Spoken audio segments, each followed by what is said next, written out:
मैं आप तमाम लोगों को बिहार राज्य आशा कार्यकर्ता संघ बूथ एकटू की तरफ से अपना क्रांतिकारी सलाम पेश करती हूँ।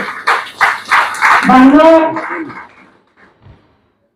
कल ही आशा कार्यकर्ताओं का 32 दिन से चल रहा हड़ताल यानी 12 जुलाई से शुरू हुआ था और 12 जुलाई को यह हड़ताल समाप्त हुआ। सचमुच यह एक ऐतिहासिक जीत है।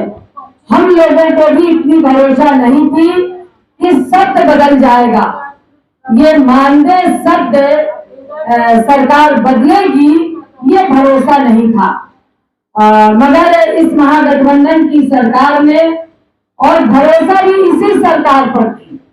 दोनों बात है, क्योंकि जब 38 दिन का हड़ताल हम लोग भाजपा के सरकार में किए थे तो उन्होंने प्रशासनिक स्तर पर सारी बात हो गई थी, मगर अंत में मंत्री महोदय से जब बात चल रही थी तो उन्होंने कह दिया कि पारितोषिक के रूप में हम 1000 रुपया देते हैं बिहार की आशा और आशा फैसिलिटेटर को। हम लोगों को धक्का लगा था, उसी समय प्रोटेस्ट दर्ज किए थे, मगर लड़ते मगर ये विश्वास भी था कि महागठबंधन की सरकार ये मांग जरूर सुनेगी। और आज कल 12 जुलाई से शुरू होकर 12 अगस्त को अंतिम वार्ता, इस बीच में 6 बार प्रशासनिक स्तर पर बात हुई और अंतिम वार्ता कल स्वास्थ्य सचिव के साथ, स्वास्थ्य मंत्री के साथ और स्वास्थ्य विभाग के सचिव के साथ फाइनल वार्ता हुई और उस वार्ता में ये तय हो गया कि बिहार की आशा को और आशा फैसिलिटेटर को मानदेय दिया जाएगा। और बहुत कम राशि, मात्र 1500 रुपया बढ़ाए, मगर पिछला भी पैसा लेकर के 1000 यानी 2500 वो मानदेय के रूप में जोड़ा जाएगा। तो आप समझ लीजिए, उससे आप बेहतर हैं। हम लोग जब सरकार से बहस कर रहे थे, नेगोशिएशन टेबल पर जब बात हो रही थी, तो हम लोग यही उदाहरण दे रहे थे कि रसोईया को 1650 रुपया मिलता है मगर मानदेय लिखा जाता है, तो आशा को क्यों मानदेय नहीं लिखा जाएगा? इसका जवाब आप हम लोग को दीजिए। तो इससे आप बेहतर है कि आप मानदेय में हैं। आशा अभी तक प्रोत्साहन में थी, स्वयंसेवी थी, मगर इस बार से वो मानदेय के रूप में, बिहार सरकार के मानदेय कर्मी के रूप में वो जानी जाएगी। तो ये एक बड़ी और ऐतिहासिक जीत है। इस जीत को हम लोगों ने, जो एकटू से जुड़ा हुआ संगठन है, बहुत अथक लड़ाई के बाद, बहुत कुर्बानी के बाद, 4 साल के लगातार संघर्ष के बाद ये हम लोगों ने जीता है। और ये बात सही है कि पूरे बिहार में जो हम लोगों का स्कीम वर्कर है, पूरे देश में स्कीम वर्कर फेडरेशन के जरिए, जिसमें रसोईया आती है, आशा आती है, आंगनबाड़ी आती है और मतलब ममता आती है, इन लोगों का संगठन बिहार में हम लोगों को मजबूत करना है। बिहार में 2 संगठन मजबूत है, मिड डे मील यानी रसोईया और आशा संगठन। तो इस आप विद्यालय रसोईया का भी हम लोग लगातार संघर्ष करते करते आज 1650 पे आया है। मगर इस सरकार से हम अपेक्षा रखते हैं कि आप हमको कम से कम, हम लोग मांग तो ज्यादा करते हैं, मगर अभी ये जो मांग है कि 21,000 हम मांग कर रहे हैं। और बिहार के बगल में झारखंड सरकार है, इन्होंने मतलब 12 महीना का पैसा कर दिया, 10 महीना के बजाय 12 महीना का पैसा किया है। साल में 2 सूती साड़ी का पैसा वो दिए हैं। और सर्वजन पेंशन योजना, जो सामाजिक सुरक्षा पेंशन योजना जो बिहार में हम लोग कहते हैं, उस पेंशन योजना से तमाम रसोइयों का हम लोग को झारखंड में जोड़ दिया गया है और पैसा को बढ़ा करके कितना है, 3000 रुपया कर दिया गया है। तो ये बगल में जब झारखंड सरकार कर सकती है तो बिहार सरकार क्यों नहीं कर सकती इस काम को?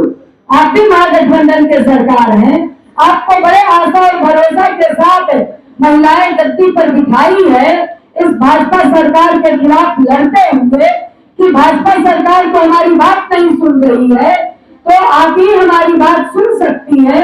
आप गरीबों की बात करने वाली सरकार कहती है, आप पूरे बिहार के विकास की बात करते हैं, तो विकास सिर्फ पुल और पुलिया से नहीं हो सकता है।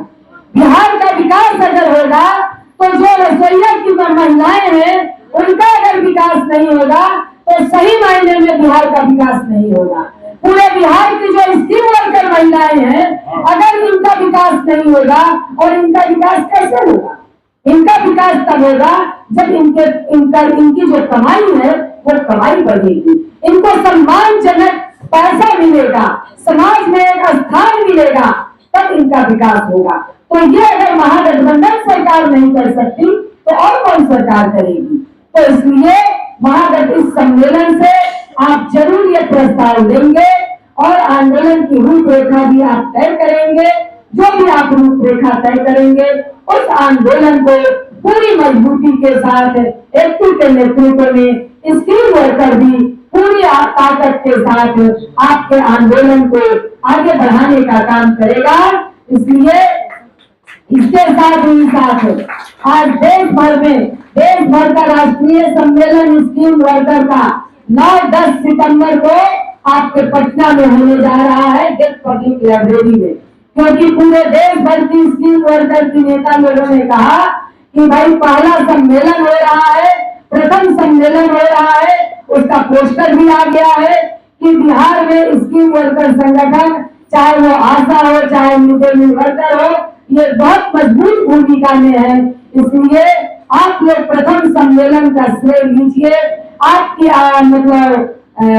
मेहमान नवाजी में, आपके आयोजन में पूरा ये सम्मेलन आयोजित हो, तो इस बात का जो इन लोगों ने हम लोगों के ऊपर जिम्मा दिया है, तो मुझे पूरा आशा और भरोसा है कि इस आयोजन को हम लोग बेहतरीन तरीके से, बहुत बढ़िया तरीके से हम लोग आयोजित करेंगे।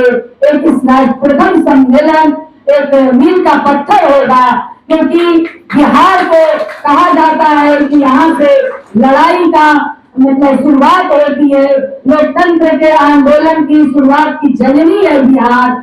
तो स्कीम वर्कर में भी लड़ाई का एक मील का पत्थर साबित हम लोग इस 9-10 के राष्ट्रीय सम्मेलन से करेंगे, और बिहार सरकार से तो लड़ेंगे ही लड़ेंगे, मगर केंद्र सरकार जो 9 वर्षों में बात बहुत बड़ी बड़ी करती है, मगर 1 रुपया भी न तो मिड डे मील वर्कर को बढ़ाया है, न किसी भी स्कीम वर्कर को बढ़ाया है, और बात ये बड़ी बड़ी करते हैं कि हम महिलाओं के मतलब बेटी पढ़ाओ बेटी बचाओ, तो फलाना तो ठिकाना, तो हम ये विकास करेंगे वो विकास करेंगे, मगर सिर्फ और सिर्फ इसका इस बार भी केंद्रीकरण हिंदू और मुस्लिम समाज में कैसे विभेद पैदा कर दिया जाए, कैसे आपस में लड़ा दिया जाए, और कोई मुद्दा से सरोकार न रहे, सिर्फ महिलाओं को कैसे अपमानित किया जाए। इनके भाजपा के विधायक का आदमी आदिवासी महिलाओं के महिला के नाते पे पेशाब करेगा, मणिपुर जलाएगा, यानी हाथ में मुखवारी लेकर के पूरे देश में आग लगाने का काम कर रहा है। तो इन सारी चीजों को हम स्कीम वर्कर को ढका बताते हुए हम लोग दिल्ली में भी, दिल्ली के सरकार से भी हम इस बात का हिसाब और जवाब 24 के चुनाव के पहले हम लेंगे। और यदि सरकार हमें केंद्र सरकार अगर हमारा पैसा नहीं बढ़ाएगी तो 24 में इस सरकार को सबक स्कीम वर्कर महिलाएं ही सिखाएंगी। इस बात का जरूर रूपरेखा आपके राज्य सम्मेलन में बनेगा। इसी बात के साथ इंकलाब जिंदाबाद।